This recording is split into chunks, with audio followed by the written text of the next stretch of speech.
bienvenue dans la bulle de Virgie, j'espère que vous allez bien.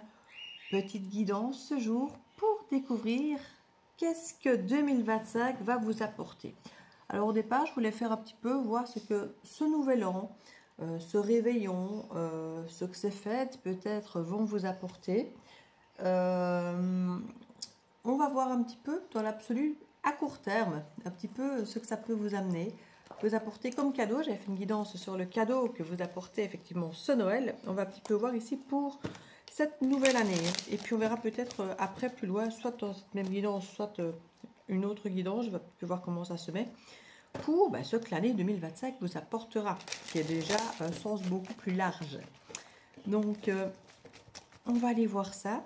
Si vous avez des idées, des envies de guidance particulières, alors je ne parle pas de guidance privée ici évidemment, je ne parle pas de faire vos histoires personnelles, mais des thèmes, des sujets un petit peu différents. Si vous avez des propositions, n'hésitez pas à me les suggérer. Je suis toute ouïe. Donc, qu'est-ce que cette nouvelle année va nous apporter? Eh bien écoutez, un nouveau départ déjà, et passionnant, passionné qu'un as de bâton. Moi je trouve ça pas mal. 8 de bâton, des déplacements de la communication, j'aime beaucoup aussi. Pour un début d'année, je trouve que c'est pas mal du tout pour justement créer du neuf. Et des retrouvailles. Eh bien écoutez, je ne dirais pas qu'on n'a pas besoin d'autres cartes, mais quelque part c'est déjà extrêmement positif, extrêmement explicite déjà. Et on a derrière le signe du poisson. Alors le poisson ici nous parle beaucoup d'empathie, d'altruisme, d'intuition, d'être attentif aux autres, du côté aussi insaisissable du poisson, du côté intuitif, de la sensibilité. Le poisson nous parle aussi de la période de février-mars. Donc peut-être que tout ça va plutôt se concrétiser dans cette période de février-mars, c'est pas impossible. Qu'il y ait un nouveau départ, des communications de déplacement, mais qu'il y ait une forme de retrouvailles peut-être un peu plus tard, ou que ce soit plus tard qu'il y ait peut-être autre chose. Alors moi ici je vois un 6 d'épée, le 6 d'épée nous parle quand même généralement de quitter quelque chose. Donc je ne sais pas si vous avez quitté quelque chose, quitter un confort peut-être, quitter un contrôle, parce qu'avec ce roi de denier, on nous parle de contrôle comme la plupart des rois, même si le roi de denier est un petit peu moins contrôlant qu'un roi de bâton par exemple, quoique. Ici, peut-être quitter un confort, une situation rassurante, une sécurité. C'est possible ici qu'on quitte quelque chose de sécurisé, peut-être avec cette rencontre. Alors, est-ce que ici le poisson est le signe de la personne que vous pourriez croiser, rencontrer, et que vous allez discuter, que vous allez retrouver? C'est possible. Ou alors, c'est une rencontre avec effectivement tous les critères que je vous ai donnés du signe du poisson, avec de l'intuition, avec des choses comme ça. Quelque chose, peut-être une activité qui commence, qui débute, assez passionnante et passionnée, parce qu'on est comme avec de la coupe et du bâton, donc on est quand même sur quelque chose de très vibrant, de ressenti, et pas de quelque chose d'ancré, de lié, ou de la pensée avec les épées. On est vraiment sur quelque chose de ressenti ici, de vibrant, de ressenti, d'émotionnel, de passion.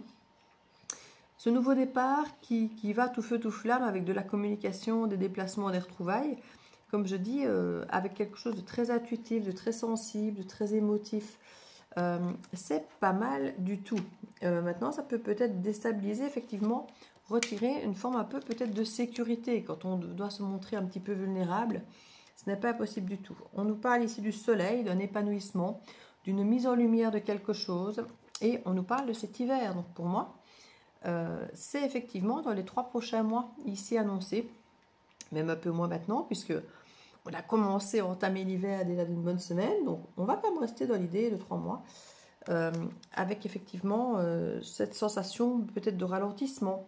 Peut-être qu'on va réchauffer un petit peu cet hiver malgré tout, un peu de soleil. Certains vous partez peut-être aux vacances au soleil cet hiver.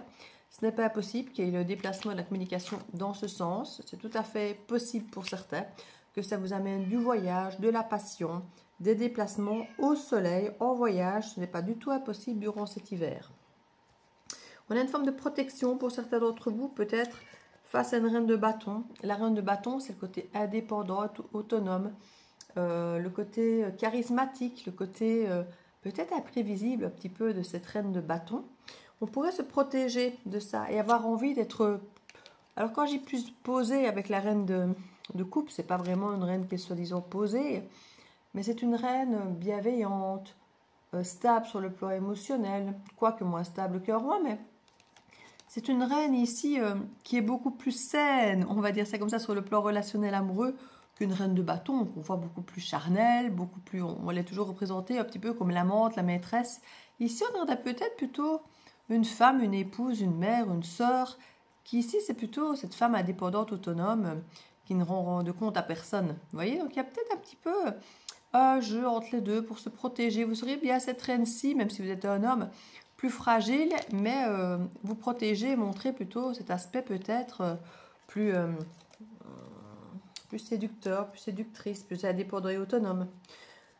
Plus en retrait peut-être, parce qu'ici avec l'ermite et le 9 de coupe, on nous parle quand même de solitude. On nous parle de prendre soin de soi, de réfléchir dans sa grotte. Il y a quand même cette idée, pour moi, de sortir un peu de sa grotte ici et d'arrêter peut-être de se prendre la tête avec ce 4 d'épée, d'être plus en repos du guerrier au niveau du mental ici. Peut-être moins se prendre la tête et aller vraiment vers quelque chose de lumineux qui nous convient vraiment beaucoup mieux. Et regardez ce soleil et ici ce 8 de bâton, de coupe, pardon. C'est vraiment l'idée d'aller vers du soleil, vers quelque chose de lumineux, et on avait le soleil en plus qui est là, donc il y a quelque chose vraiment de particulièrement lumineux et qui est là ici, mars-avril, en bélier. Donc on parlait de février-mars et la mars-avril, moi j'ai l'impression que mars c'est notre mois clé pour vous. Il y a quelque chose qui se dessine, et on a ici avril-mai, donc moi il y a mars-avril, ça ressort, et on nous parle de force, de courage face à d'éventuels conflits, d'avoir l'esprit clair ici pour un nouveau départ et de travailler assidûment. Il y a une question de guérir certaines blessures pour aller de l'avant, de sortir du contrôle et d'être rassuré. Mais rassuré au niveau sécurité, pas comme un roi de denier, mais comme une reine de denier. Donc avoir ce confort du foyer sans avoir cette sécurité rigide du roi. Il y a quelque chose d'assouplir un petit peu ses attentes, d'assouplir effectivement, peut-être sortir de votre cage dorée pour avoir une cage en argent plutôt qu'en or peut-être, et ouvrir un peu votre cœur au risque, au danger que ça pourrait effectivement occasionner, d'imaginer que ça pourrait effectivement vous mettre pas en porte-à-faux ni en danger, mais de prendre un risque, voilà, de prendre un risque simplement, en vous exposant peut-être en reine de coupe plutôt qu'en reine de bâton. Maintenant, la reine de bâton peut très bien faire le taf dans un premier temps pour créer cette accroche et de ne pas trop montrer dans un premier temps ce côté reine de coupe qui est peut-être plus émotif, plus sensible, peut-être plus guimauve et de garder peut-être dans un premier temps ce côté peut-être plus léger que cette reine de bâton peut-être peut apporter. En tout cas, il y a une belle avancée ici qui se fait, une belle énergie, un peu de conquérante, moi je ressens un peu ça.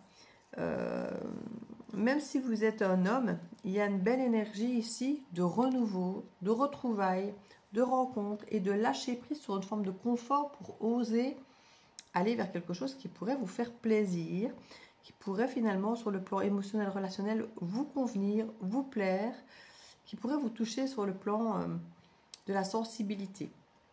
Donc moi je trouve que c'est pas mal du tout. Je vais regarder si il y a quelques cartes qui pourraient me donner quelques infos supplémentaires avec l'oracle du regard miroir de l'âme. Il est encore disponible aussi sur Vinted si vous en voulez. Comme d'ailleurs les deux tarots oracles, ils sont là aussi. Il n'y a plus trop de la bulle de Virgie, tout domaine. Si le tout domaine est encore, mais le pro, il n'y a plus. Il reste 2 love, je pense, si je me souviens bien. On a une belle transformation ici. Regardez, il y a une belle transformation, une belle légèreté. Ça papillonne dans le ventre. Pour certains, on arrête peut-être de se faire des films. Pour certains, il y a une envie, comme je dis, de déposer les armes par rapport au mental, d'arrêter de se tourmenter, peut-être de se distraire autrement.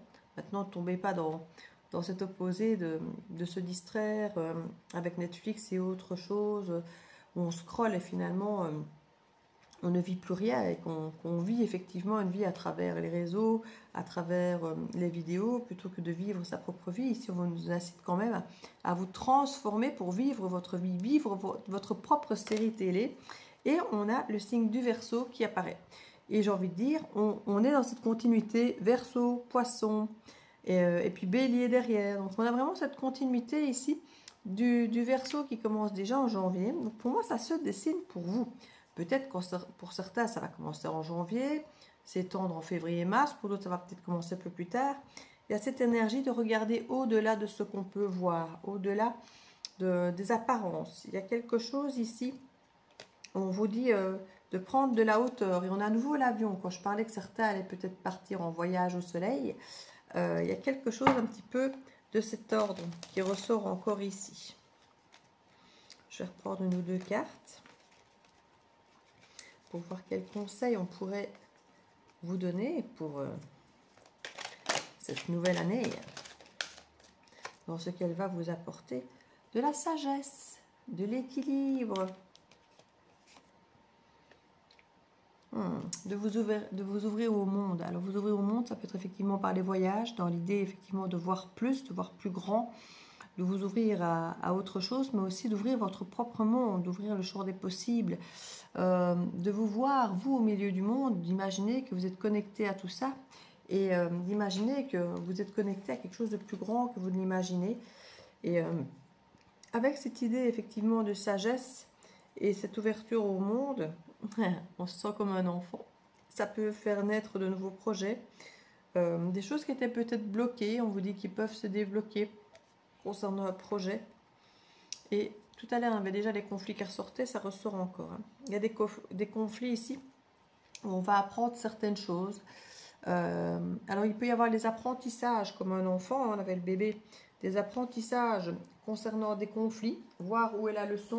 Mais maintenant, il y a aussi peut-être des apprentissages, apprendre certaines choses concernant des conflits qui vont peut-être vous aider à réparer, à aller de l'avant, parce que vous allez comprendre peut-être certaines choses avec cet apprentissage. En tout cas, pour moi, cette année vous apporte vraiment, en tout cas ce début d'année, ce passage en 2025, vous apporte vraiment son lot ici de nouveaux départs, d'émotions, de sentiments et de petites prises de risque, mais pour moi, toutes petites. Et ça va se manifester pour moi très vite dans les 3 premiers mois de l'année. Ici, les 3-4 premiers mois de l'année, pour moi, ça se manifestera pour la plupart d'entre vous. Pour ceux qui sont effectivement, je ne vais pas dire célibataires, parce que les retrouvailles ne sont pas forcément toujours amoureuses. Hein, ça peut être relationnel, amical, familial. Donc, allez savoir, avec un ou une collègue, il y a énormément de possibilités. Mais il y a des retrouvailles à faire. Et peut-être oser être vulnérable. C'est là la prise de risque, je pense. C'est là qu'elle est, je pense. Une petite carte ici, avec les portes de l'intuition. Hop. Pour voir les conseils, le dernier conseil avec les portes de... Ben voilà. Et je vous parlais de faire votre propre film, et ben c'est exactement ce qu'on me dit. Faites votre propre film. Comme quoi, la place, dès que vous êtes à votre juste place, vous éprouvez un profond sentiment de paix intérieure. Voilà. Et je crois qu'ici, vous vous sentirez à votre place. Et c'est pour ça que vous allez prendre le risque. Je vous fais plein de bisous et je vous souhaite une excellente nouvelle année, un bon réveillon. Plein de joie, plein de bonheur, que vous soyez seul ou accompagné dans ce réveillon ou dans ce jour de l'an, que tout se passe bien pour vous. Je vous souhaite le meilleur pour cette année qui vient. Des bisous.